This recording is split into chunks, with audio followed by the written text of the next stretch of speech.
What's up everybody, I'm Jani Stefanovic and welcome to my brand new video series. This totally original idea of mine that I just came up with, making review videos. Whoa, this has obviously never been done before, so I thought, hey, why don't I make review videos? That's such a cool idea. So I thought, let's do this. And yeah, so these are my Corona videos, Corona reacting review videos.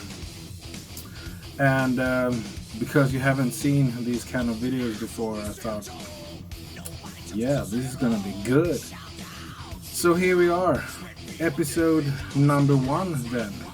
And why don't we get started? So the first request was Pantera that I got. And that was such a great thing to start off with, because Pantera has a huge sentimental value for me. It's been a huge part of my sort of musical educational history, and so I decided to make the Pantera series divided into 5 separate episodes, so each album will get its own episode. So Cowboys from Hell was released back in 1990. That's 30 years ago, folks. And like I said, I just want to back up just a tiny bit to give you the history of it all.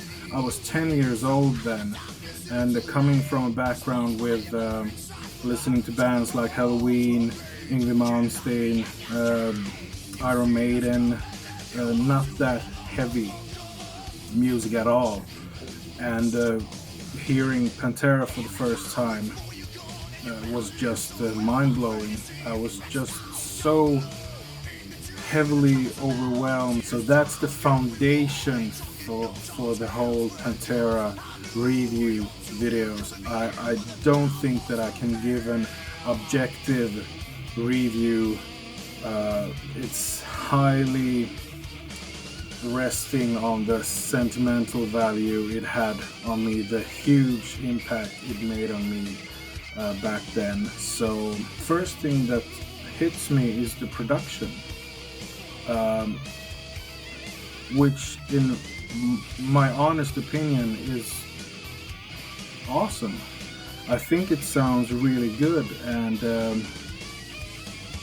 it sounds like it's not maxed out, obviously, like today's music. It's 30 years ago, but the quality of the production holds up really well, I think. It's dynamic, it's organic, it doesn't feel like it's this robotic, everything is corrected to the grid, and it sort of has this musicality and a groove to it, which I absolutely love.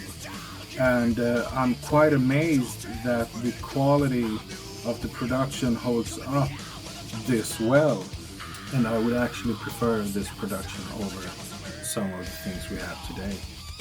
That's something, I think, in itself. This album was actually the thing that got me interested in learning to play something.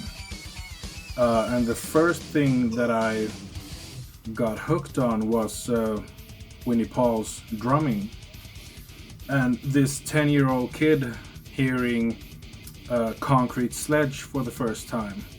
Like, what is he doing on the tom rolls, and you have this hi-hat, and for me that was super complex things. I actually started with air drums. I didn't have a real kit, and just by listening to the music in my crappy Walkman or something, I sort of started to pick up that, yeah, he has something on his left side here, and this is what he hits, that's the beat, and somehow I just picked up and started to mimic with my hands and feet what I'm hearing, and I didn't touch a drum kit until I was 13. So yeah, it wasn't in vain, I think. I got really good at air drumming. I was the best. No. When I finally sat down, I was in high school. I actually knew my way around quite a bit. So yeah, why not start air drum lessons first? You don't have money, your kid is coming up to you and Daddy, I want to play drums. And you say, okay son, here's the kit, sit down and just hit around with your arms and legs, you'll pick it up soon. Or something like that, I don't know. But so we went through the whole history and the sentimental value the whole album has with me. But what do I think today? And I think it just was super awesome to dig in with that mindset. And let's take Willie Paul's playing really solid and tasteful drum parts. I think what he did on this album, thinking it's 30 years old, is just super awesome and fits like a glove. So then we have Dimebag. It was just super fun to dig into the right and left track and analyze the takes, and I just think it's the same 30-year-old takes, and it sounds really good, and I'm super impressed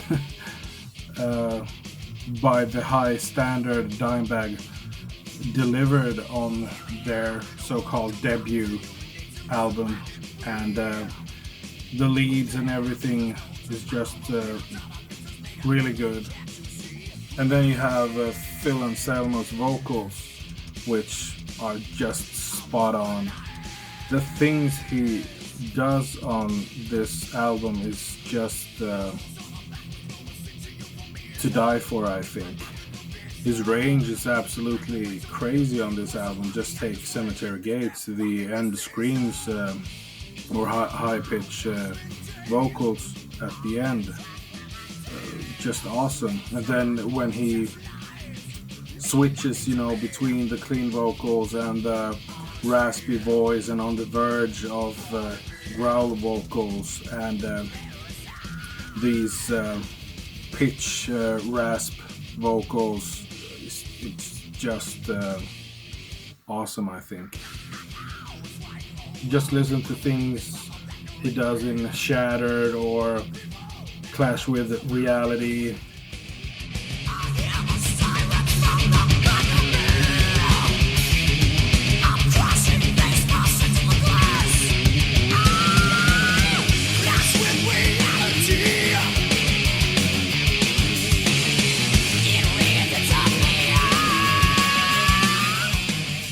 Like that's, in my book, that's like crazy goosebumps right there.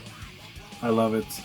I've gone through the feelings of it all, the sentimental value, the thoughts I had on it going through this now after several years of not listening to Pantera.